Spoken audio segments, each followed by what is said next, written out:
पाहिनो अग्नि रक्षसः पावको अस्मभ्यम शिवो भव पुष्टिम नः पुष्यसे उत त्राता तनु नाम। यज्ञ विज्ञान की इस खास कार्यक्रम में आप सभी का हार्दिक स्वागत है।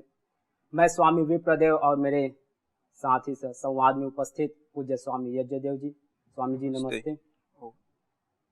पिछले अंक में हमने देखा इस परस्पर संवाद के माध्यम से स्वामी जी से मैंने प्रश्न किया था कि यज्ञ की परिभाषा क्या है, उसका स्वरूप क्या है। तो हमको बहुत ही सुगमता के साथ इन्होंने उससे बोध कराया और साथ में यह भी कि यज्ञ जैसे योग है, योग का आज ग्लैमर है, उसका आकर्षण है, हर कोई उसको अपने जीवन में ढालना चाहता है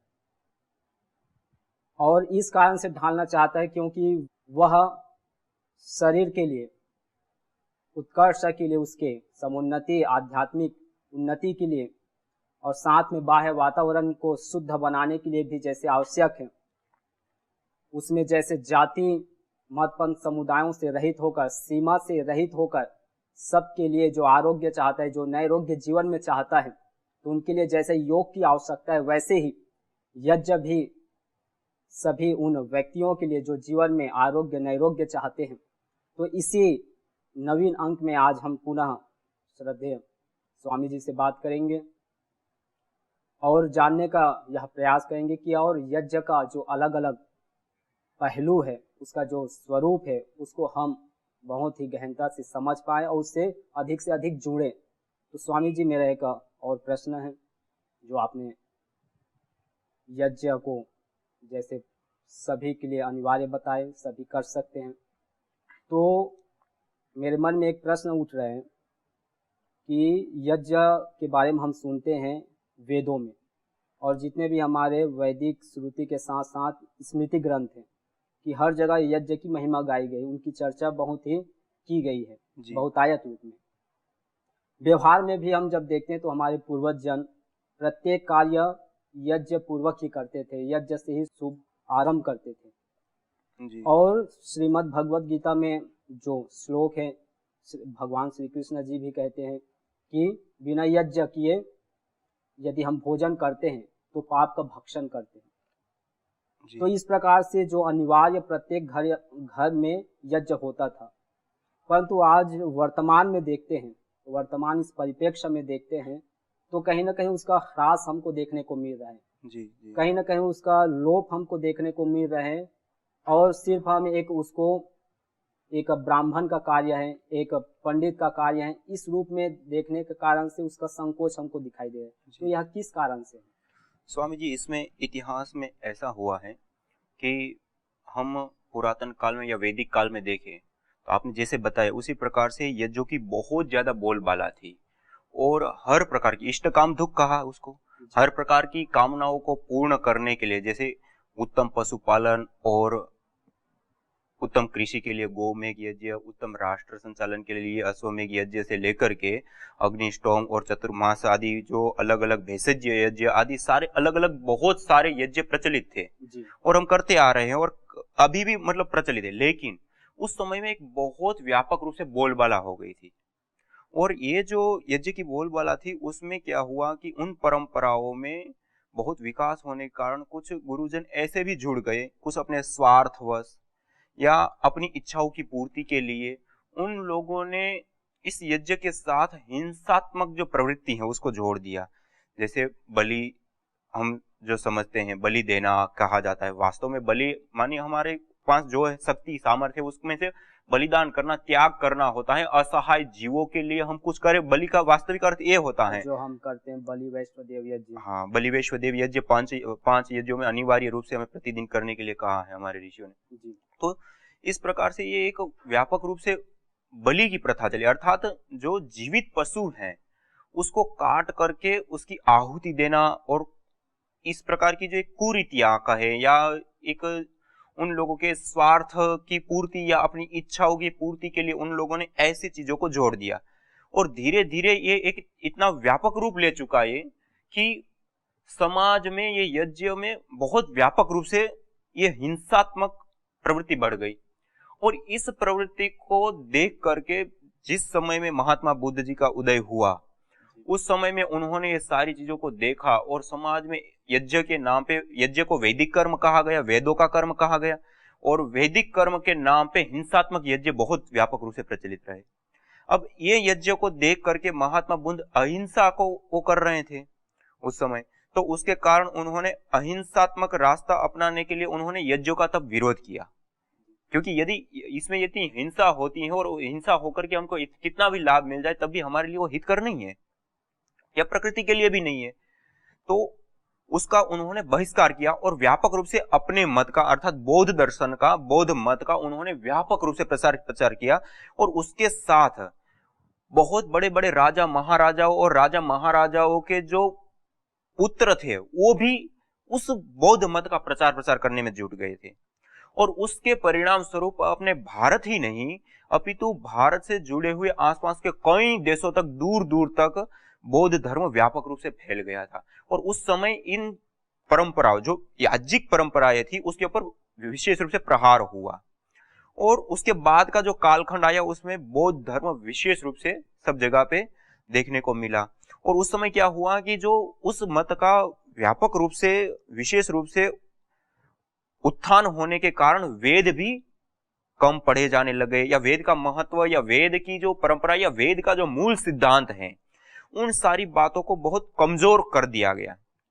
उस समय में आचार्य शंकराचार्य जी का उद्भव हुआ और वो आए और उन्होंने इस बात को विशेष रूप से ध्यान में रखते हुए जब उन्होंने सारे अलग अलग मत, पंथ, संप्रदाय और ये सारी चीज देखी और वेदों को पढ़ा, तो उनको लगा कि ये तो कुछ और ही मत चल रहा है, कोई और ही विचारधारा चल रही है, और जो वास्तविकता है, जो मूल विचारधारा है, वो जो मूल हमारे ग्रंथ है, वेद हैं, वो वैसे ही छूट रहे हैं। फिर उन्होंने वेदों के लिए अहरनिश कार्य किया। जितने समय, वो बहुत कम समय रहे, लेकिन जितने समय में रहे उतनी देर में उत्तर, पूर्व, पश्चिम आदि में 4 पीठों की उन्होंने स्थापना की और उसके माध्यम से वेदों की प्रतिष्ठा की और व्यापक रूप से वैदिक मत को उन्होंने आगे बढ़ाया, जिसके परिणाम स्वरूप आज भारत में हम अलग अलग जो हिंदू परंपराएं और ये सारी चीजों को हम देख पा रहे हैं। देखिए, उस समय जो महात्मा बुद्ध जी ने जो प्रचार प्रसार बौद्ध मत का किया था, उस मत का प्रचार प्रसार चाइना में भी खूब हुआ था, और भी देशों में था। आज आप देख सकते हैं वहां पे उसके बाद जो शंकराचार्य जी ने फिर उस मत का जब खंडन किया तो वो वहां तक नहीं पहुंचे, या उनकी विचारधारा नहीं होगी कि वहां तक वो जाए, लेकिन भारत में उन्होंने विचारधारा रखी, इसलिए भारत में उन्होंने चारों ओर एक एक पीठ स्थापित किया और वापस वेदों की जो परंपरा है उनकी प्रतिष्ठा करने के लिए उन्होंने संकल्प लिया और एक विशेष क्रांति लाए। जबकि वो चाइना में नहीं गए, तो आज आप चाइना को देखिए या उस प्रकार से और भी जो आसपास के देश है उनको हम देख सकते हैं, वहां पे इतना व्यापक रूप से बौद्ध धर्म प्रचलित है कि हम कल्पना भी नहीं कर सकते। तो ये जो है आचार्य शंकराचार्य जी ने वेदों की पुनः प्रतिष्ठा की। उसके बाद आए स्वामी दयानंद सरस्वती जी, उन्होंने आकर के देखा, उनको भी उसके बावजूद भी अपनी ही हिंदू परंपराओं में बहुत सारी कुरीतियां जो है, सती होने की बात है या स्त्री जाति को विद्या अध्ययन करने की इजाजत, आज हम जो माताएं बहनें बराबरी कर रहे हैं पढ़ाई आदि से लेकर के सब जगह पे, उस देन किसकी है? मूल में स्वामी दयानंद सरस्वती जी, जिन्होंने खुद ने 17 बार जहर खाया, उन्होंने इन कुरीतियों के ऊपर बहुत विशेष रूप से प्रहार किया और उस समय माताओं बहनों को पढ़ने का अधिकार मिला और वो परिणाम आज हमारे सामने है। आज माताओं बहनों खुल करके सारी चीजें पढ़ सकती हैं, लिख सकती हैं, सारी चीजें कर सकती हैं। तो फिर स्वामी दयानंद सरस्वती जी का जो आविर्भाव हुआ तो उन्होंने इन सारी चीजों को देखा, तो कुरीतियों को आदि को भी हटाया और उसके साथ साथ उन्होंने वेदों की प्रतिष्ठा के लिए विशेष रूप से कार्य किया और उसमें भी जो हमारे शास्त्रों की जो याज्ञिक परंपराएं थी, उन याज्ञिक परंपराओं में जो क्लिष्टताएं थी, उन याज्ञिक परंपराओं में जो पूर्व के जो गुरुजन हुए या जो अनुयायी हुए, उन्होंने जो उसमें घनिष्ठता और दान आदि से लेकर के जो अलग अलग प्रकार की ऐसी जटिल प्रक्रियाएं और खर्चीले कर्मकांड बना दिए, तो उन चीजों को सबको हटा करके और शास्त्रोक्त वैदिक पद्धति के अनुसार सरल और सस्ते में और आम सामान्य व्यक्ति उसको कर पाए, उस रूप में उन्होंने ला करके आम सामान्य जनता के सामने रखा और आर्य समाज की उन्होंने स्थापना की। और आर्य समाज के माध्यम से जो दैनिक यज्ञ है, जो प्रतिदिन करने के लिए सारे शास्त्रों में कहा है, आचार्य, हम नीति शास्त्रों में देखें तो अलग अलग नीति शास्त्रों में भी हमें मिलता है, स्मृति शास्त्रों में देखो तो मनुस्मृति से लेकर के चाणक्य नीति से लेकर के इन सारी चीजों में भी मिलता है, श्रीमद् भगवद गीता आदि से लेकर के जो अलग अलग हमारे ऐतिहासिक ग्रंथ है उसमें भी यज्ञों की, और वेदों में भी साक्षात कहा गया है। तो जो दैनिक यज्ञ की परंपरा की, हम प्रतिदिन सुबह और शाम जो संध्या का समय है, उस समय जो हम पूजा पाठ करते हैं वो हम यज्ञ के माध्यम से करें, क्योंकि सभी देवताओं की या ईश्वर की सच्ची उपासना का कोई साधन है या सही पद्धति है तो वह है यज्ञ। और हम वेदों को हम साक्षात देखें तो वेदों में हमें कहीं पे भी ऐसा कोई मंत्र या इसी प्रकार का कोई विधान हमें नहीं मिलता है कि हम इस प्रकार की मूर्ति हम कोई बनाएं और उस मूर्ति की आज जिस रूप में हम पूजा पाठ आदि करते हैं उस प्रकार का कोई विधान नहीं है। लेकिन ये विधान जगह जगह पे मिलता है कि हम ईश्वर की उपासना यज्ञ के माध्यम से करें। हम देवताओं को, जो देवताओं से हम लेते हैं उन देवताओं तक वापस पहुंचना, अग्निर्वय देवाना मुख जो कल भी बताया था, तो मतलब देवताओं को संतुष्ट करने का, तृप्त करने का, पुष्ट करने का सर्वोत्तम कोई साधन है तो वो यज्ञ है। इसी प्रकार प्रकृति को संतुलित करने का भी, हमारे तन को, हमारे मन को, सबको मतलब व्यवस्थित करने का, स्वस्थ रखने का, संतुलित करने का, उच्च चेतना से युक्त करने का कार्य यज्ञ के माध्यम से होता है। तो ये सब जगह पे यज्ञ की जो परंपराएं रही है हमारे मूल में, वो परंपराएं विशेष रूप से केवल मात्र एक लाभ विशेष को टारगेट करके नहीं, अपितु शुचि जीवो अग्नि सहस्रारम, वेद स्वयं कहते हैं कि यज्ञ 1 2 4 लाभ नहीं अपितु सहस्रों हजारों लाभ हमें प्रदान करते हैं। तो हजारों लाभ देने वाला जो यह यज्ञ है वो हमारे ऋषियों ने उसको उस रूप में देखा। उसके बाद एक श्रृंखला चली और स्वामी दयानंद सरस्वती जी ने देखा और उन्होंने आर्य समाज के माध्यम से उसकी स्थापना की और प्रतिदिन दैनिक यज्ञ करने के लिए विशेष रूप से प्रेरणा प्रदान की। और आज हजारों नहीं लाखों लोग आज भी भारतवर्ष में ऐसे हैं जो प्रतिदिन यज्ञ करते हैं।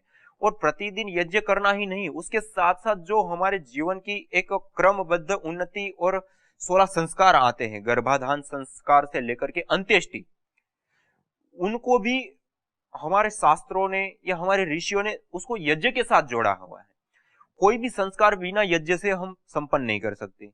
उसके पीछे भी बहुत सारे वैज्ञानिक तथ्य और कारण हैं, उसके ऊपर भी जब हम चिंतन करेंगे तो उसमें भी बहुत सारी चीजें हमें प्राप्त होगी। लेकिन 16 संस्कारों के साथ जोड़े हमारे जो पर्व हैं, जैसे अभी दीपावली पर्व अपना आ रहा है, तो दीपावली पर्व के ऊपर हम नवषष्ठी यज्ञ करते हैं। नए जो सस्य आते हैं, सस्य मानी सस्य सामलाम सुफलाम सुजलाम सस्य सामलाम, जो हम करते हैं, अर्थात नई जो फसल हमारी आ रही है उन सस्य को, उन फसलों की हम अग्नि में, अर्थात जो देवता अग्नि, वायु, जल, पृथ्वी आदि सब देवताओं ने मिलकर के अपना योगदान देकर के उस फसल को बढ़ाया और हमें प्रदान किया। अब हमारे पास आ गई, पक गई, आ गई। अब उसका हम भक्षण करने से पूर्व यज्ञाग्नि में उसकी आहुति प्रदान करके हम उन देवताओं को वापस समर्पित करें, उसको पुष्ट करें, संतुष्ट करें। जो कल भी मैंने बताया था, देवान भावयतान ते देवा भावयन्तु वह परस्परम भावयन्ता श्रेय परम अवाप्स्यते।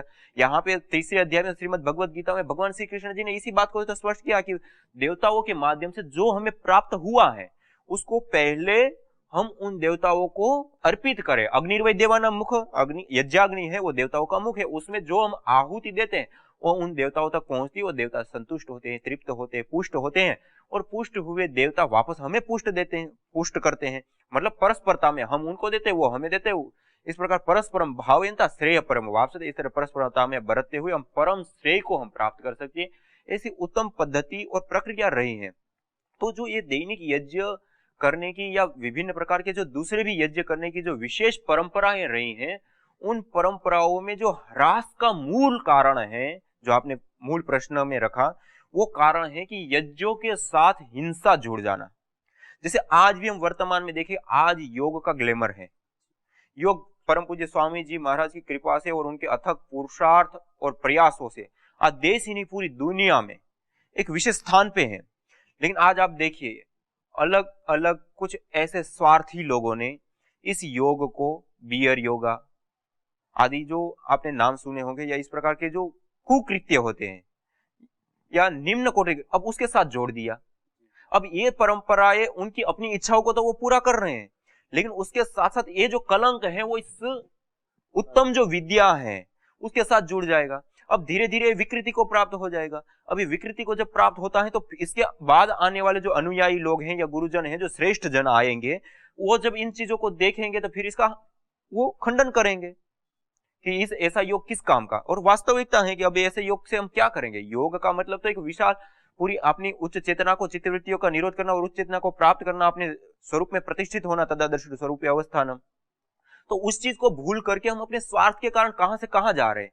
तो उस आज जैसे योग का ग्लैमर है, योग का प्रसार प्रचार है और योग के साथ लोग जुड़े हुए हैं और एक व्यापक रूप से इसका प्रभाव है और उसके लाभ भी हैं और वैज्ञानिकताएं भी हैं और सारी चीजें हैं, लेकिन कुछ स्वार्थी लोगों ने उन चीजों को एक गलत रूप में ले लिया। ऐसे ही यज्ञ को भी उस काल में लोगों ने एक हिंसात्मक कार्य के साथ जोड़ करके इसकी बहुत हानि की और उस हिंसात्मक कार्य के साथ जोड़ने के कारण उन लोगों ने इस पूरी परंपरा को ऐसा ध्वस्त किया है कि आज देखें तो हम अपने समाज में एक मान्यताओं के कारण, एक परंपराओं के कारण इतस्ततः थोड़ी बहुत हमें देखने को मिल जाता है।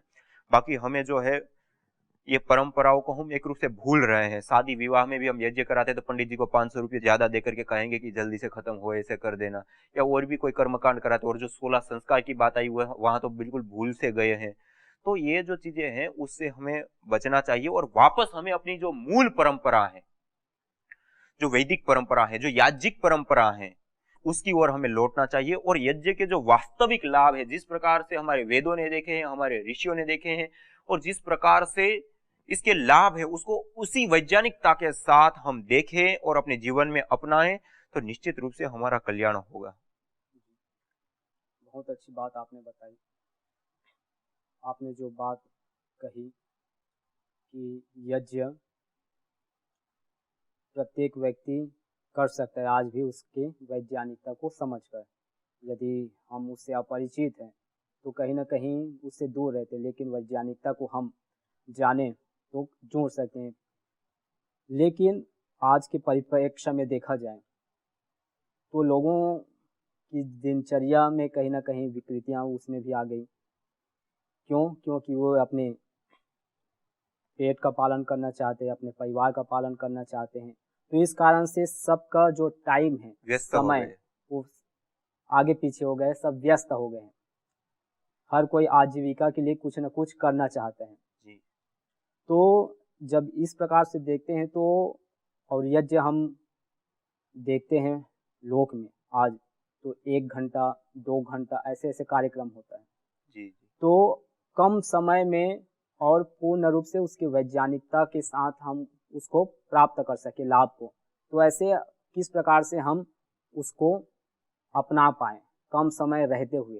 जी जी, देखिए पहला आपने जो बताया कि व्यस्तता, वास्तव में व्यस्तता है और सारी चीजें हैं, लेकिन हम यदि विचार करें अपने जीवन के ऊपर तो हम व्यस्त क्यों हैं? अपनी आजीविका के लिए।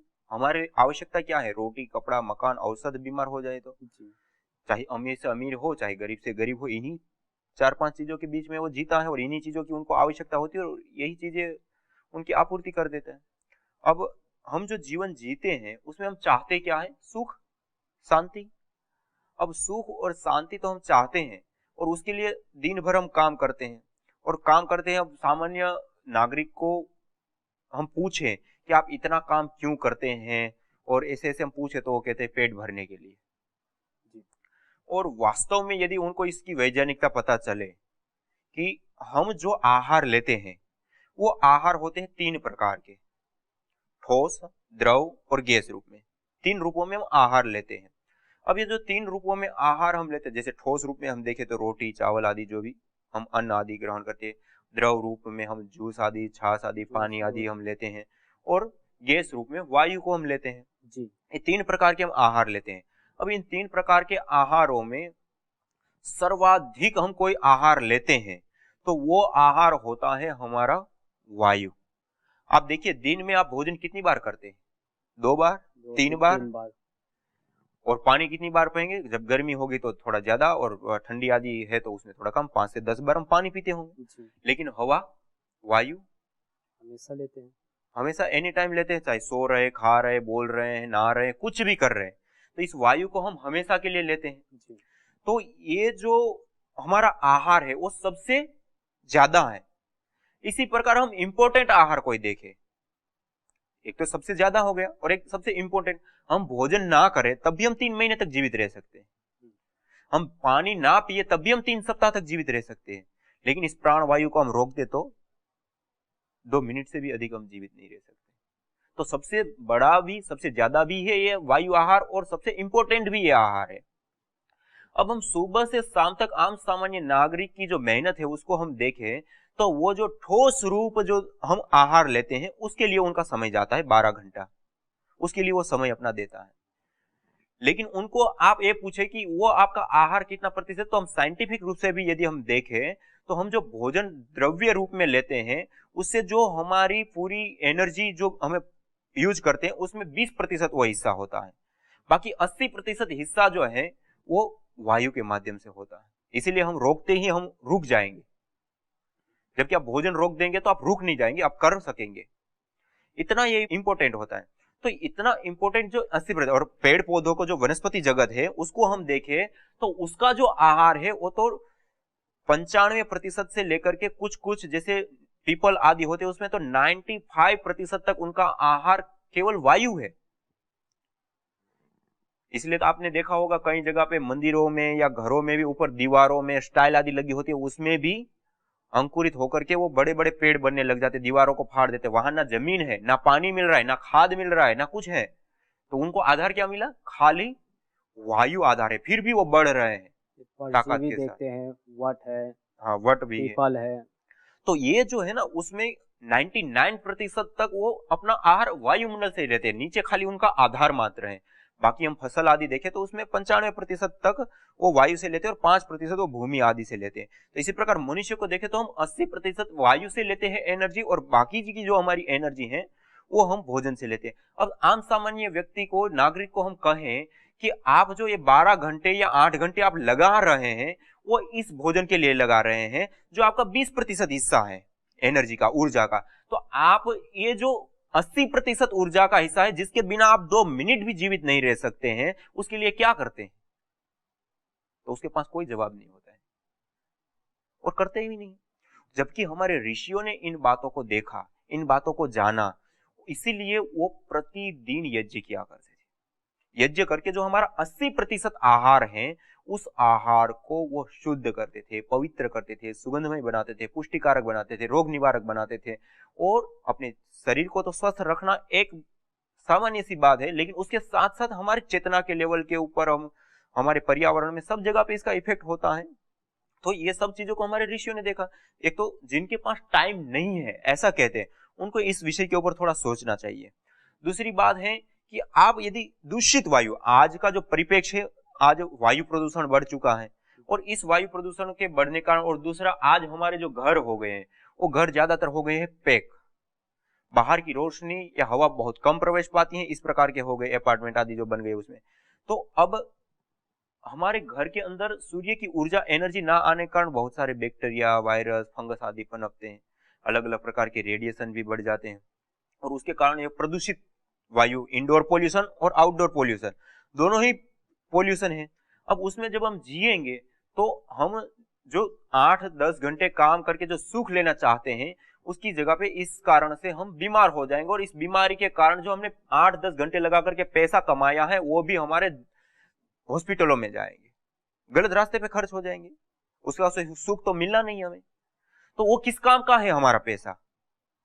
तो इसलिए हम जो अपना जीवन जी रहे हैं, जो हम 8 घंटे 10 घंटे लगा रहे हैं, उस 8-10 घंटों में भी हमें विशेष रूप से कोई लाभ उठाना है, तो उसके लिए भी हम यज्ञ करेंगे तो इन प्रदूषण आदि से बच करके, उत्तम स्वास्थ्य को प्राप्त करके, जो हमने पैसा कमाया उसका हम सदुपयोग करके अपने जीवन में उन्नति को हम प्राप्त कर सकते हैं। तो इस प्रकार से ये इन चीजों को हम देख सकते हैं। जी, बहुत अच्छा आपने बताया स्वामी जी